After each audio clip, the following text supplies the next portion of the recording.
اسلام اور جدید مسائل کے ایم اے اسلامک فرسٹ سیمسٹر کے پیپر کا ہمارا آج کا موضوع ہے اسلام اور علم، یعنی علم کیا ہے اور اسلام میں علم کا کیا تصور ہے۔ تو یہاں گزشتہ کلاس کے موضوع کے 3 نکات جو میں سمجھتا ہوں بہت اہم ہیں ہر طرح کی مطالعہ و تحقیق میں، ان کو میں دہرانا چاہوں گا۔ ان الذی فرض علیک القرآن لا ردک الی معاد۔ دوسرا حکم اسے سے متعلق کہ وَأَنَّ هَذَا صِرَاطِی مُسْتَقِیمًا فَاتَّبِعُوهُ، یہی وہ سیدھا راستہ ہے، اس پر چلنا ہے، کسی اور راستے پہ نہیں چلنا، ورنہ وہ ہمیں اس راستے سے جدا کر دیں گے۔ اور تیسری ہدایت اتبعوا ما انزل الیکم من ربکم ولا تتبعوا من دونہ اولیاء، اتباع کرنی ہے جو اللہ کی طرف سے نازل کیا گیا ہے۔ Follow what has been revealed to you from your sustainer, اور کسی اور ولی کی اتباع نہیں کرنی ہے۔ یعنی قرآن ہم پہ فرض ہے، قرآن فرض ہے تو یعنی اس کا ہر حکم فرض ہے، اور اس ہر حکم کو سمجھنے کے لیے ہمارے لیے لازم ہے کہ ہم قرآن کو سمجھیں اور پھر اس کے حساب سے اپنی زندگی گزاریں۔ اسلام اسی کا نام ہے، اور اس کی مزید وضاحت 2 آیتوں میں ہے کہ وہ سیدھا راستہ بھی یہی ہے جس کی دعا ہم ہر نماز میں سورہ فاتحہ میں کرتے ہیں کہ اہدنا الصراط المستقیم، اور تیسری بات یہ کہ جو کچھ اللہ کی طرف سے نازل ہوا ہے محض اسی کا اتباع کرنی ہے، فالو اسی کو کرنا ہے، کسی اور چیز کو فالو نہیں کرنا ہے۔ اب آتے ہیں ہم علم کی طرف کہ لغات کے مطابق علم یعنی علم یعلم کا مفہوم ہے، یعنی مطلب ہے کسی چیز کو کما حقہ جاننا، کما حقہ اس کا حق ادا کرتے ہوئے، ان ٹوٹیلٹی، یعنی اس کھوج کا حق ادا کرتے ہوئے۔ مثال طور پہ اس پنکھے کے بارے میں اگر مجھے ایک بیان لکھنا ہے تو میں اس کی راڈ سے لے کے جو جڑ سے جڑی ہوئی ہے ایک ایک چیز کا بیان جو دکھتا ہے مکمل کر دوں کہ ذرا سے ایک نٹ بولٹ اور پیچ کو بھی نہ چھوڑوں، یہ میں نے حق ادا کیا اس کے بیان کا۔ تو کما حقہ وہ بیان ادا کرتے ہوئے، کما حقہ جاننا، پہچاننا، حقیقت کا ادراک کرنا یعنی حقیقت کا علم رکھنا، حقیقت کو پہچاننا، یقین حاصل کرنا، محسوس کرنا اور محکم طور پر ایبسلیوٹ معلوم کرنا، یہ تاج العروس اور محیط المحیط سے اقتباس ہے۔ تو یہ تو ہوئی علم کی تعریف لغات میں۔ اب دیکھتے ہیں کہ قرآن کریم نے علم کا کس انداز سے استعمال کیا ہے۔ علم الانسان ما لم یعلم، انسان کو وہ علم دیا جو اس کے پاس نہیں تھا، جس علم سے وہ واقف نہیں تھا۔ علم بالقلم، اسے قلم سے لکھنا سکھایا۔ اور اس میں ایک بات اور آپ سے بتاؤں کہ اگر آپ سورہ علق کی آیت دیکھیں تو اس سے پہلے الذی لگتا ہے، یعنی اللہ ہی اپنی پہچان بتاتا ہے کہ تمہارا رب وہ ہے جس نے قلم سے لکھنا سکھایا اور علمہ البیان، بیان کرنا سکھایا۔ ان آیات کا مطلب یہ نہیں کہ اللہ تعالیٰ نے ہر انسان کو اس طرح سکھایا جس طرح ایک استاد بچے کو تعلیم دیتا ہے۔ اس کا مطلب ہے کہ اللہ نے انسان کے اندر ان باتوں کی صلاحیت رکھ دی، یہ تمام چیزیں اس کے قابو میں کر دیں۔ اس کی واضح مثال سورہ مائدہ میں ملے گی، جہاں فرمایا کہ تم اپنے شکاری جانوروں کو شکار پکڑنا سکھاتے ہو مما علمکم اللہ، اس علم کی روح سے، اس علم کی مدد سے جو اللہ نے تمہیں دیا ہے۔ تو یہاں اس پہ مزید گفتگو سے پہلے میں 2 اقسام علم کی واضح ہمیاں کر دیں کہ علم بذریعہ وحی اور علم بذریعہ استعداد۔ وحی کا علم پیغمبروں تک تھا، لیکن استعداد اللہ تعالیٰ نے ہر انسان میں رکھ دی، جس کی واضح مثال ہمیں اس آیت میں ملتی ہے۔ علم آدم الاسماء کلھا، اسماء اسم کی جمع ہے جس کا مادہ سین میم واو ہے۔ اس کے معنی ہے کسی چیز کی علامت جس سے اسے پہچانا جائے۔ صاحب مفردات اس پر بحث کرتے ہوئے لکھتے ہیں کہ معرفت الاسماء لا تحصل الا بمعرفت المسمى، یعنی جب تک چیز کا علم نہ ہو اس کے ناموں کا تعارف کچھ فائدہ نہیں دیتا۔ اس کا مطلب یہ ہے کہ آدم کو علم اشیاء کی ایسی صلاحیت دی گئی ہے کہ وہ ہر چیز کو اس کی شکل اور اس کے خواص سے معلوم کر کے اس کو پہچاننے کے لیے اس کا نام رکھتا ہے۔ اب یہاں اس کا مطلب یہ ہے کہ اللہ تعالیٰ نے پورے بنی آدم کو نام اور خواص کا علم دے دیا۔ اسم اور مسمہ کا رشتہ جو یہ ہے وہ اس طرح ہے، آپ یہ سمجھیے کہ آپ جس چیز کو جانتے ہیں اس کا جیسے نام سامنے آتا ہے یا آپ پڑھتے ہیں آپ کے ذہن میں اس کا تصور اٹھاتا ہے۔ مثال طور پہ یہاں میں آپ سے کہوں ایمبولینس، تو آپ کے ذہن میں فوراً ایک تصویر آ گئی، اور ایمبولینس کے کیا فائدے ہیں، کیا اس کا استعمال ہے، یعنی اس کی پوری کیریکٹرسٹکس، پورے خواص اس کے نظر میں آ گئے آپ کے. میں کہوں ریفریجریٹر، ایک تصویر آئی. میں کہوں ایئر کنڈیشنر، ایک تصویر آئی جس کے بارے میں آپ جانتے ہیں، اس کی اچھائیاں برائیاں آپ پہچانتے ہیں اچھی طرح. اب میں ایک ایسا نام لوں آپ کے سامنے جس میں مان لیجیے آپ واقف نہیں ہیں. جیسے سپوز کیجیے میں کوارک کا نام لیتا ہوں. اب بلینک ہے ذہن. جس نے ایٹامک اسٹرکچر پڑھا ہے ڈیٹیل میں، ڈیپتھ میں، وہ کوارک کو جانتا ہے کہ کوارک ایک ایٹمی پارٹیکل ہے، ایک ذرہ ہے جس کو ہم کلر سے آئیڈینٹیفائی کرتے ہیں، red quarks, yellow quarks etcetera. تو یعنی نام کا معاملہ یہ ہے کہ نام فی نفس ہی اپنے آپ کچھ نہیں ہے اگر اس کے ساتھ خواص نہ جڑے. تو جب نام سکھائے تو بیسیکلی اللہ تعالیٰ نے کمپلیٹ نالج کی کیپیسٹی اس انسان کے اندر اور ہر انسان کے اندر رکھ دی. اب آج کے زمانے میں ہم یہ کہہ سکتے ہیں، جو بات سمجھ میں آتی ہے، کہ یہ علم ہماری جینز میں یا کروموزومز میں موجود ہے. انسان کی نسل در نسل، اور اس کا ثبوت یہ ملتا ہے کہ کوئی بھی بچہ جہاں پیدا ہو، مان لیجیے ہندوستان میں پیدا ہوا، وہ گھر والوں کی زبان ہندی ہے تو ہندی بولنے لگتا ہے. لیکن اسی ارلی اسٹیج میں اگر آپ اس کو جرمنی لے جائیے اور جرمن فیملی میں رکھ دیجیے، وہ جرمن زبان بولنے لگے گا. فرانس لے جائیے، وہ فرینچ بولنے لگے گا. یہ تو زبان سے تعلق کی بات ہے. اس کے بعد اس کو آپ جو کام سکھانے لگیے وہ سیکھنے لگتا ہے. کہیں ایسا کوئی معاملہ نہیں دکھتا کہ ایک چیز سکھانے کی کوشش کی جا رہی ہے وہ نہ سیکھ پائے، الا یہ کہ اس کی خود خواہش نہ ہو. اگر وہ خود اپنی فیکلٹیز کو بند کر لے کہ نہیں مجھے یہ نہیں کرنا، مثال طور پر آپ کسی سے کہتے ہیں کہ بھائی تم لکھو اور وہ ہاتھ ہی نہ چلائے، باندھ کے بیٹھ جائے، تو اس کا تو معاملہ الگ ہے. لیکن اگر وہ ہاتھ اٹھاتا ہے اور قلم پکڑتا ہے تو آپ اس سے کچھ بھی لکھوا سکتے ہیں، کچھ بھی لکھانا سکھا سکتے ہیں. اسے اردو کی خطاطی سکھا سکتے ہیں، اسے انگریزی کی خطاطی سکھا سکتے ہیں. اکثر آپ نے سنا ہوگا جیسے آج کل کچھ ایجوکیشنل گروپس جو ہیں وہ اس انداز سے ایکٹیو ہو رہے ہیں کہ وہ کوئی حفاظ کو اکٹھا کر رہا ہے اور ان کو مختلف چیزیں سکھائی جا رہی ہیں. کسی کو نیٹ کی تیاری کرا کے میڈیسن میں بھیجا جا رہا ہے، کسی کو انجینئرنگ کی. اس کا کیا مطلب ہے کہ ایک طالب علم جو مدرسے سے فارغ ہوا، عالمیت کر لی اس نے، بلکہ حفظ بھی کر لیا ہے، اتنی عمر گزارنے کے بعد بھی آپ نے اس کو نیٹ کی ٹریننگ دے کے MBBS کے کورس میں ایڈمیشن کرا دیا، وہ کر سکا، یعنی تھی اس میں صلاحیت. تو ہر ایک انسان میں ہر ایک چیز کی صلاحیت موجود ہے، ہر چیز کا علم اللہ نے دیا ہے.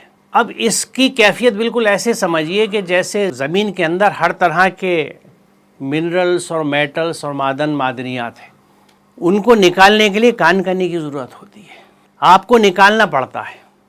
تو ایسی ہر انسان کے اندر جو یہ صلاحیتیں موجود ہیں، ان کو نکالنے کا کام آپ سوچ سکتے ہیں کتنا اہم کام ہوگا وہ. کیونکہ اگر وہ نہیں نکلتی تو اس انسان کی پوری صلاحیتیں ہی وجود میں نہیں آتی ہیں، اور ایک شخص جو ایک نافع شخص بن سکتا ہے، فائدہ مند سماج کے لیے، وہ نہیں بن پاتا. یہ بنیادی کام آتا ہے والدین کا اور اساتذہ، تربیت.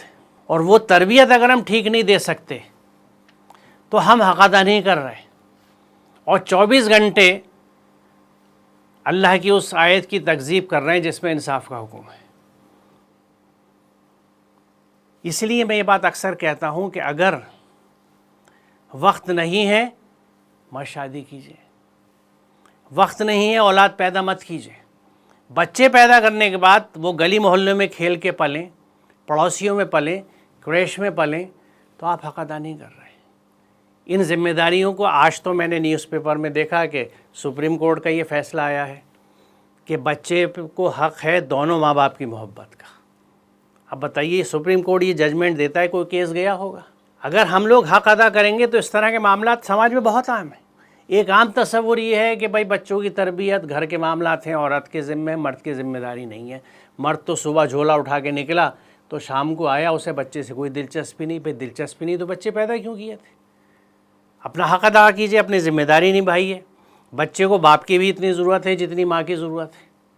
ماں باپ دونوں مل کے گرومنگ کرتے ہیں، دونوں مل کے تربیت کرتے ہیں، دونوں کو وقت دینا ہے، کوالٹی ٹائم دینا ہے، بچوں کو بھی اور گھر کے سب اہل خانہ کو. کیونکہ یہ بھی اس انصاف اور حق کا تقاضا ہے جو خاندانی ذمہ داریوں کے تحت اور رشتوں کی وجہ سے میرے اوپر ہے. تو تربیت بچے کو اگر ٹھیک ملتی ہے، اب آپ اس کی مثال اس طرح سمجھ لیجئے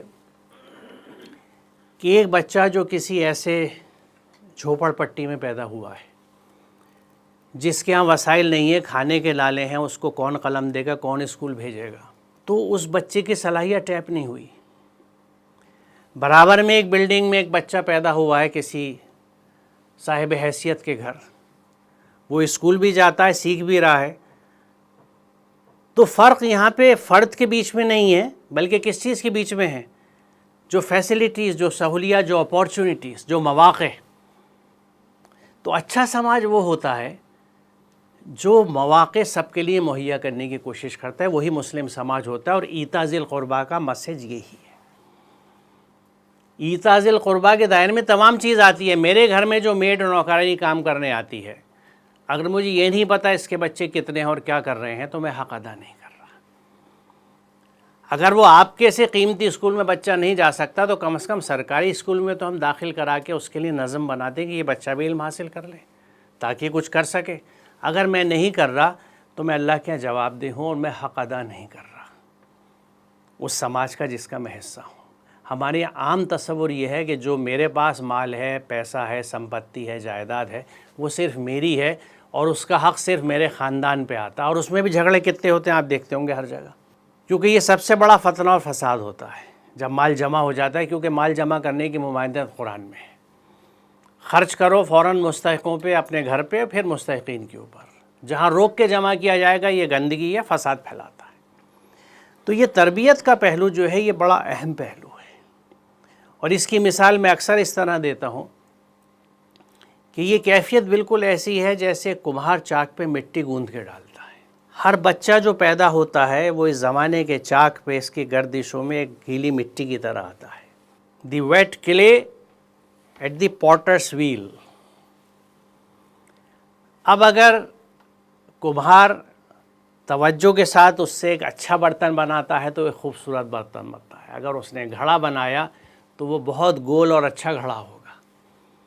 اگر تھوڑی سی توجہ میں کمی ہوئی اور گھڑا ٹیڑھا ہوا تو مارکیٹ میں جب آپ گھڑا خریدنے جائیں گے آپ کبھی ٹیڑھا گھڑا نہیں خریدیں گے، آپ کہیں گے بھئی ٹھیک دو، ایک دم گول سا، اس کا منہ بھی ٹھیک ہونا چاہیے، یعنی آپ کو ڈیفیکٹ پسند نہیں ہے۔ تو اگر کمہار کے ہاتھوں نے توجہ نہیں دی، گرومنگ کی، تربیت پہ توجہ نہیں ہوئی ہے، تو ہمارے پاس ٹیڑھے میڑھے برتن وجود میں آئیں گے جن کی اکثریت ہمیں چاروں طرف نظر آتی ہے۔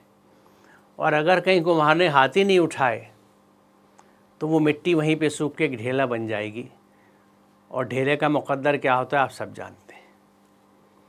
تو اس میں قصور اس مٹی کا نہیں تھا، بلکہ اس مٹی کی جو حالت ہوئی اس کی وجہ وہ ہاتھ تھے جنہوں نے اپنا کام نہیں کیا، جنہیں اپنے ذمہ داری کا احساس نہیں تھا۔ تو اسی لیے یہ بات میں اکثر کہتا ہوں کہ تربیت کا رول زیادہ ہے بنسبت تعلیم کے۔ تعلیم و تربیت کی جگہ ہمیں تربیت و تعلیم کہنی چاہیے، کیونکہ تربیت اگر درست ہے تو حصول علم بھی درست ہوتا ہے اور اس کا استعمال بھی درست ہوتا ہے۔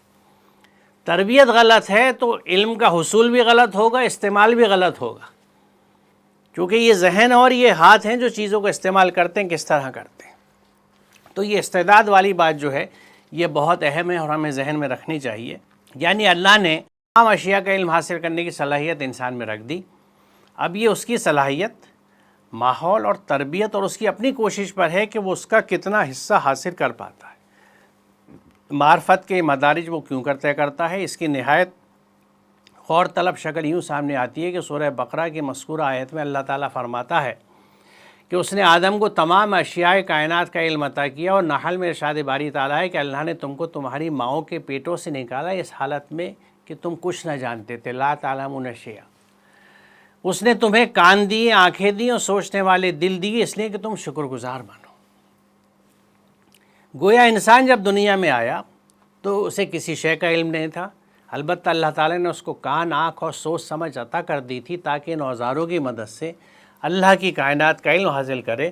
اگر وہ اس طرح اللہ کی کائنات کا علم حاصل کرے گا تو اللہ کی نعمتوں کا جو اس کو عطا کی گئی ہے عملاً شکر ادا ہوگا، کیونکہ اس طرح ان کا استعمال اللہ کی مرضی کے مطابق ہوگا۔ کیونکہ جو نعمتیں دی گئی ہیں جن کو ہم اپنی سینسز کہتے ہیں، جن کا دماغ سے تعلق ہے، دیکھنا ہے، سننا ہے، سونگھنا ہے، سمجھنا ہے، یہ سب چیزیں اس لیے دی گئی ہیں کہ اللہ کی کائنات کو پہچانیں، اور وہی عملاً شکر ہوگا۔ اس کی مثال اس طرح آپ سمجھیے کہ مان لیجیے ایک بچہ ہے، امتحان میں بڑا اچھا نمبر وہ لے کے آیا اور اس کے والد نے ایک پین اس کو دیا کہ بیٹا یہ آپ کے لیے تحفہ ہے آپ کے اچھے اسکور کی وجہ سے۔ اب وہ بچہ اگر اس پین کا لکھنے پڑھنے کے لیے استعمال کرتا ہے تو یہ عملاً شکر ادا کر رہا ہے اس کا، کیونکہ جب اسے پین ملا تھا تو اس نے ابا کا شکر ادا کر دیا تھا کہ تھینک یو ابا، شکریہ ابا جان، جو بھی اس نے زبان استعمال کری ہو۔ لیکن اس پین کو لکھنے کے بجائے اگر وہ اسکول میں بیٹھا ہے آگے والے کی کور میں چبھ ہو رہا ہے، یا پہلے جب انک پین چلتے تھے تو وہ سیاہی پھینکی جا رہی ہے کمر پہ، جو میری کمر پہ بہت ملی ہے، جب ہمارے زمانے میں انک کے پین چلا کرتے تھے تو یہ بہت شرارتی ہوا کرتی تھی اور اس پہ بچوں کی سزا بھی بہت ملا کرتی تھی جو یہ حرکتیں کرتے تھے، لیکن وہ مس یوز ہے، غلط استعمال ہے اس چیز کا جو تحفے میں ملی۔ تو اللہ تعالیٰ نے جو یہ نعمتیں اللہ نے دی ہیں اور جن کا ایک دن حساب ہوگا، ہمیں معلوم ہے سورہ تکاثر کی آخری آیت یاد رکھیے، ثم لتسألن یومئذ عن النعیم، کہ اس دن ہر اس نعمت کا سوال کیا جائے گا جو اللہ نے دی تھی۔ تو یہ جو علم کی صلاحیت اور اس کے لیے جو یہ اوزار اللہ تعالیٰ نے دی ہے، یعنی آنکھوں کا استعمال یہ ہے کہ ان سے مشاہدات کیے جائیں، حصول علم میں مدد لی جائے، ہر سینس کا، ہر حس کا اور دماغ کا، فکر کا، تدبر کا استعمال اسی انداز سے ہونا چاہیے، اور اس کی وضاحت تھوڑی سی اور آگے آئے گی، پھر میں اسے اس سے لنک کروں گا۔ اب ایک دوسرا اینگل ہم دیکھتے ہیں کہ المورد ہے جو ایک مستند ڈکشنری انگریزی اور عربی کی مانی جاتی ہے، یہ عربک انگریزی، انگریزی عربک دونوں میں ہے۔ تو یہاں پہ علم کی تعریف اگر دیکھیں انگلش میں تو پہلا لفظ سائنس ملے گا، یعنی جس چیز کو عربی میں علم کہا جاتا ہے اس کو انگلش میں سائنس کہا جاتا ہے۔ آپ کسی بھی عرب کنٹری کی یونیورسٹی میں جائیے تو وہاں فیکلٹی آف سائنس پہ کلیات العلوم لکھا ہوا ہوگا، وہاں سائنٹسٹ کو علماء کہا جاتا ہے۔ تو اب ایک دم آپ کے ذہن میں یہ دھماکہ ہوا ہوگا کہ سائنس تو علم ہے اور طلب العلم فریض علی کل مسلم حدیث ہے، اور علم کے حصول کے قرآن کا پورا زور ہے، اور ہم نے سائنس کو دنیاوی تعلیم کے نام پہ الگ رکھے ہوئے 800 سال سے زیادہ، لگ بھگ 1000 سال ہو گئے۔ تو لغات سے شروع کرتے ہوئے اب تھوڑا سا آگے چلتے ہیں اس پہ۔ یہ سائنس کی تعریف ہے ویبسٹر کی ڈکشنری میں، knowledge as of facts, phenomena, laws and proximate causes gained and verified by exact observation, organized experiment and correct thinking, also the sum of universal knowledge۔ اس کو جوڑیے آپ، جو علم کی تعریف آپ نے پڑھی تھی، ناواقف سے واقف ہونا، غور و فکر کرنا، محکم طور پر معلوم کرنا، کم حق و واقف ہونا، یعنی جو تعریف علم کی عربی کے لغات میں ہے وہ سائنس کی تعریف انگریزی کی ڈکشنری میں ہے، کیونکہ دونوں لفظ ایک ہیں۔ اور یہاں اس بات کی وضاحت بہت ضروری ہے کہ عموماً سائنس کو لوگ ایک سبجیکٹ کے طور پہ جانتے ہیں۔ سائنس ایک سبجیکٹ نہیں ہے، ایک میتھڈولوجی ہے، ایک طریقت ہے، وے آف ایکسپلوریشن، کھوج کا ایک طریقہ، جس میں اہمیت کس چیز کے اوپر ہے؟ مشاہدے کے اوپر، غور و فکر کے اوپر، تفکر تدبر کے اوپر، تجزیے کے اوپر، انالیسس، اور جہاں ممکن ہو وہاں تجربہ۔ سائنس کی ہر چیز بھی تجربے سے ثابت نہیں ہوتی ہے، لیکن وہ مانی جاتی ہے، سائنسی کلیات ہیں بہت سے اس کے اوپر جو انحصار کرتے ہیں۔ اور قرآن کریم میں کس چیز پہ زور ہے؟ انہی چیزوں پہ، مشاہدے کے اوپر، تفکر کے اوپر، تدبر کے اوپر، اور 3 چیزوں کا خصوصی ذکر ہے، سمع، بصر و فواد۔ یہ مین ٹولز ہیں لرننگ کے۔ تو گویا اس طرح سے ہم دیکھیں تو جس چیز کو ہم سائنسی انداز فکر کہتے ہیں یا سائنٹیفک ایٹیٹیوڈ یا میتھڈولوجی کہتے ہیں، وہ در حقیقت اسلامی انداز فکر ہے اگر اس کو سمجھیں ہم، اور اسلامک ایٹیٹیوڈ ہے، کیونکہ قرآن ان چیزوں کی وضاحت کرتا ہے۔ مثال طور پہ قرآن کی ایک آیت ہے جو یہ کہتی ہے کہ اللہ کے نزدیک سب سے بدترین وہ گونگے بہرے لوگ ہیں جو عقل استعمال نہیں کرتے۔ اور دلچسپ بات یہ ہے کہ یہاں پہ ناس کا لفظ نہیں آیا جو عموماً عربی میں انسانوں کے لیے استعمال کیا جاتا ہے، دواب کا آیا ہے، کریچرز، یعنی ایسے لوگوں کو جو عقل استعمال نہیں کرتے۔ اللہ تعالیٰ انسان نہیں کہہ رہا کیونکہ واقعی وہ انسان نہیں ہے، کیونکہ جانور اور انسان میں فرق صرف انٹلیکٹ کا ہے، ذہانت کا۔ ورنہ جانور جو چاروں طرف نظر آتے ہیں ان کے بھی فزیولوجی بالکل ہماری جیسی ہے، ان کے جسم میں بھی وہی دل ہے، خون دوڑتا ہے، غذا کھاتے ہیں، فضلہ خارج کرتے ہیں، بچے پیدا کرتے ہیں، جوان ہوتے ہیں، بوڑھے ہوتے ہیں، مر جاتے ہیں، ہڈیاں بھی ہیں، کھال بھی ہے، گوشت بھی ہے، ڈائجسٹو سسٹم بھی ہے، ریپروڈکٹیو سسٹم بھی ہے، ایکسکریٹری سسٹمز بھی ہے، لنگس بھی ہیں، کڈنیز بھی ہے، سب کچھ وہی ہے. فرق کس چیز کا؟ عقل کا. تو جو چیز انسان کو متمیز کرتی ہے، ڈسٹنکٹ کرتی ہے دوسرے اینیملز سے اوپر، اس کا استعمال جہاں بند ہو جائے تو اس سے بڑی کفران نعمت کوئی نہیں ہو سکتی. اور پھر تدبر، تفکر، تعقلون، کتنی جگہ قرآن میں آپ کو ذکر ملے لگا ان چیزوں کا کہ تم غور و فکر کوئی نہیں کرتے. بلکہ اللہ تو یہ کہتا ہے کہ جو لوگ قرآن پہ تدبر نہیں کرتے ان کے دلوں پہ تالے پڑے ہوئے ہیں. افلا یتدبرون القرآن ام علی قلوبہم اقفالها، قرآن کی آیت ہے کہ یہ لوگ قرآن پہ تدبر کیوں نہیں کرتے. یعنی قرآن کو صرف پڑھنے اور سمجھنے کی بات نہیں ہے، ہر ایک سے کہا جا رہا ہے تدبر کیجئے، اور نہیں کر رہے تو کیا دلوں پہ تالے پڑے ہوئے. اب اس کو اس طرح سمجھیے کہ جب دلوں پہ تالے پڑے ہوئے ہیں تو تدبر نہیں ہو رہا. کیونکہ جیسے کیمسٹری میں ایکویشنز برابر کرتے ہیں نا، ادھر کی ادھر برابر ہے، تو یا تو یوں کہہ لیجیے بات وہی ہے. اگر تدبر نہیں ہو رہا تو یعنی دلوں پہ تالے پڑے ہوئے ہیں. تو اب اس سائنس کی طرف چلتے ہیں آگے. تو اب بات اسلام اور علم کی ہی نہیں ہے بلکہ اسلام اور سائنس کی بھی ہے. بلا شبہ رات اور دن کے یکے بعد دیگرے آنے میں، اور اللہ تعالیٰ نے جو کچھ آسمان اور زمین میں پیدا کیا ان سب میں آیات ہیں ان لوگوں کے لیے جو اللہ کا تقویٰ اختیار کرتے ہیں. اب یہاں اہم چیز یہ ہے جس کی وجہ سے میں نے آیت چنی کہ یہ اور ایسی بہت سی آیتیں ہیں جو ہمیں یہ بتاتی ہیں کہ کائنات میں جتنی اللہ تعالیٰ کی تخلیقات ہیں، کریشنز ہیں اور فینومینا ہیں، یعنی صرف کریشن کی بات نہیں ہے بلکہ پروسیسز کی بات ہے کہ رات اور دن کا آنا ایک پروسیس ہے، ایک عمل ہے. تو جتنے عوامل اور جتنے مظاہر کائنات کے، ان سب کو اللہ اپنی آیات کہہ رہا ہے. یعنی جو قرآن میں ہیں وہ بھی آیات ہیں، جو کائنات میں ہیں وہ بھی آیات ہیں. یہ قولی آیات ہیں، وہ کونی آیات ہیں. وہ کائناتی آیات ہیں، یہ آپ کی کتاب کی آیت ہے. یہ اللہ کا قول ہے، وہ اللہ کا فعل ہے. دونوں میں تضاد نہیں ملتا. یہ ہے بیوٹی، یہ ہے اعجاز قرآن کا اور اس کی ربوبیت کا، جو بہت بڑا اگر عقل سمجھنے والوں کی ہو اور ذہن کھلا ہوا ہو، دیدہ بینا ہو، تو یہ چیزیں ایسی کھلتی ہیں اور وہ احساس ہوتا ہے رب کی ربوبیت کا کہ جو کسی اور چیز سے نہیں ہو سکتا. کیونکہ یہاں پہ آپ کو اسم مسمہ کی دوسری جھلک دکھ رہی ہے، قول اور فعل کا دوسرا انداز دکھ رہا ہے. دی word and the work, the word of God and the work of the God. دونوں چیزیں کتنی خوبصورتی سے ہیں. ابھی آگے کی آیتوں میں کچھ چیزیں آپ کی طرف لے کے آؤں گا، انہیں دیکھیے گا. تو یہ اس کا مطلب یہ ہے کہ آیت صرف وہ نہیں ہے جو قرآن میں لکھی ہوئی ہے.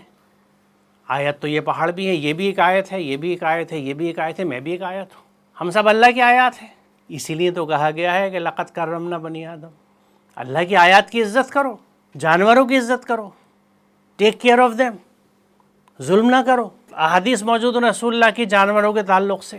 اونٹ دبلا دیکھا تو کیا فرمایا، زیادہ وزن لادے دیکھا تو کیا فرمایا، وہ رحم کا مادہ.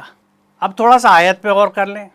آیت ظاہری علامت یا نشانی کو کہتے ہیں، چنانچہ راستے کے نشانات کو آیات کہتے ہیں، جن کو مائل اسٹون آپ کہتے ہیں، سنگ میل. در حقیقت آیت ہر اس چیز، ظاہری چیز کو کہتے ہیں جو کسی چھپی ہوئی چیز کی نشاندہی کرے. اور جب کوئی شخص اس ظاہری چیز کو پہچان لے تو وہ جان لے کہ اس نے اس پوشیدہ چیز کو جان لیا یا پہچان لیا یا اس کو سمجھ لیا. خدا کی ذات انسانی سمجھ کے دائرے میں نہیں آ سکتی، لہٰذا اس کے متعلق ان ظاہری علامات ہی سے اندازہ لگایا جا سکتا ہے جو کائنات میں بکھری پڑی ہیں. اسی لیے یہ کائنات اور اس کی تمام اشیاء آیات اللہ ہیں، یعنی آیت ہے، نشانی. جب گھر میں کچن میں کھانا بننا ہوتا ہے تو پہلی آیت نمودار ہوتی ہے جس کو آپ سونگتے ہیں، کھانا بن رہا ہے. آپ کی پسندیدہ ڈش کی خوشبو ناک میں پہنچی، آیت ہے یہ، اس کھانے کی جو تیار ہو رہا ہے آپ کو دسترخوان پہ ملے گا. جب آپ سفر میں ہیں تو مائل اسٹون دیکھا کہ اچھا جونپور 60 کلومیٹر، اچھا جونپور یاد آ گیا. تو جس طرح آپ ان نشانیوں کو دیکھ کے منزل کو پہچانتے ہیں، اللہ تعالیٰ نے یہ نظم بنایا ہے انسان کو سمجھانے کے لیے کہ انسان اللہ تعالیٰ کو نہیں سمجھ سکتا کیونکہ ہمارا علم محدود ہے. خود قرآن کہتا ہے ہمیں تھوڑا سا علم دیا گیا ہے، ہماری صلاحیتیں محدود ہیں. ہمارا ویژن مثال طور پہ جو الیکٹرو میگنیٹک ریڈیشن سورج سے زمین پہ آتی ہیں، اتنا بڑا اسپیکٹرم ہے، اس میں سے چھوٹا سا بینڈ جس کو ویزیبل اسپیکٹرم کہتے ہیں، جس کو آپ دیکھ سکتے ہیں. ہمیں ایکس ریز نظر نہیں آتی جب ایکس رے کرانے جاتے ہیں اسپتال میں. ایک کھٹکے کی آواز آتی ہے، بٹن کھٹ، اب تو وہ بٹن بھی نہیں ہے، ریموٹ ہے، میرے زمانے میں ہوا کرتا تھا، وہ ایکس رے ہو گیا صاحب چلو اٹھاؤ، کہاں سے آئی کدھر نکل گئی پتہ نہیں۔ سماعت ہماری محدود ہے، بہت زیادہ چیزیں نہیں سن سکتے ہم، چمگادڑ کی آواز نہیں سن سکتے۔ تو ان محدود صلاحیتوں اور علم کے ساتھ لامحدود کا احاطہ نہیں کیا جا سکتا، یہ طے بات ہے۔ تو میں اللہ کو کیسے سمجھوں؟ اس اللہ کو جس کی سنت اطمینان قلب ہے۔ آپ ذرا جوڑیے چیزوں کو، جو کل بھی بات ہو رہی تھی۔ جو رب اطمینان قلب کی اہمیت دیتا ہے، سمجھتا ہے، ریکوگنائز کرتا ہے، وہ کس طرح بندے کو اطمینان قلب نہیں دے گا اپنے وجود کے تعلق سے؟ کیونکہ آج کا بچہ سوال کرتا ہے کہ میں کیوں مانوں اللہ سب سے بڑا ہے؟ ابا آپ نے کہا اللہ اکبر پڑھ لیا، میں نے 33 دفعہ تسبیح بھی پڑھ لی، لیکن میرا دل تو نہیں مانتا اللہ سب سے بڑا ہے۔ مجھے اسے سمجھانا ہے، اس کو سمجھانے کے لیے اللہ کی عظمت کے نمونے اسے دکھانے اور سمجھانے پڑے، وہ میں کائنات کی آیات میں دکھا سکتا۔ اگر وہ بایولوجی پڑھ رہا ہے تو میں اسے مائکروسکوپ میں سیل کو دکھاؤں گا کہ دیکھو اس سیل کو دیکھو، اس کے اسٹرکچرز اور کمپوننٹس کو دیکھو، ان کے بیچ میں کوآرڈینیشن دیکھو۔ آپ ایک کیمسٹری لیب میں جاتے ہیں تو شیلف پہ ہر کیمیکل الگ الگ بوتل میں رکھا جاتا ہے، کیونکہ اگر ان کو ایک جگہ ڈال دیا تو آپس میں ری ایکشن کر کے گڑبڑ ہو جائیں گے، دھادو ہو جائے گی ساری۔ سیل کے اندر تو کوئی باٹلز نہیں ہے، بہت زیادہ پارٹیشنز بھی نہیں ہیں، اور لاکھوں قسم کے کیمیکلز ہمارے ہر سیل کے اندر گھوم رہے ہیں۔ ان کو کنٹرول کون کر رہا ہے؟ یہ کنٹرول کہاں سے آ رہا ہے؟ یہ کس کی حکمت، کس کی وزڈم ہے؟ Can we do it? نہیں کر سکتے۔ تو یہ اللہ کی عظمت کا احساس اس کی آیات سے مجھے ملتا ہے۔ یعنی علم کی مدد سے آپ آیات کو سمجھیں گے تو رب کو سمجھیں گے۔ یعنی آج کے زمانے میں سائنس یا علم معرفت الہی کا ایک ذریعہ ہے۔ You appreciate the creator by appreciating the creation. تخلیق کو سمجھ کے خالق کو سمجھنا، اور یہ عمل میں نہیں کہہ رہا، یہ پروسیس قرآن بتا رہا ہے۔ ورنہ کیوں آپ سے کہا جاتا ہے کہ تم یہ کیوں نہیں دیکھتے؟ افلا انظروا الی الابل کیف خلقت واذا السماء کیف رفعت۔ یہ ایسی کتنی آیات ہیں قرآن کے اندر، آپ مجھ سے زیادہ جانتے ہیں۔ یہ کیوں کہی جا رہی ہیں؟ اللہ میاں کیوں کہہ رہا تم یہ کیوں نہیں دیکھتے، تم وہ کیوں نہیں دیکھتے؟ تو بہرحال یہ جو آیت کا تصور ہے یہ بڑا اہم تصور ہے۔ ہم آج کی کلاس اپنی یہاں ختم کرتے ہیں، اور اگلی کلاس میں انشاءاللہ اسلام اور علم کے اس موضوع کو آگے لے کے چلیں گے۔ بہت شکریہ، السلام علیکم۔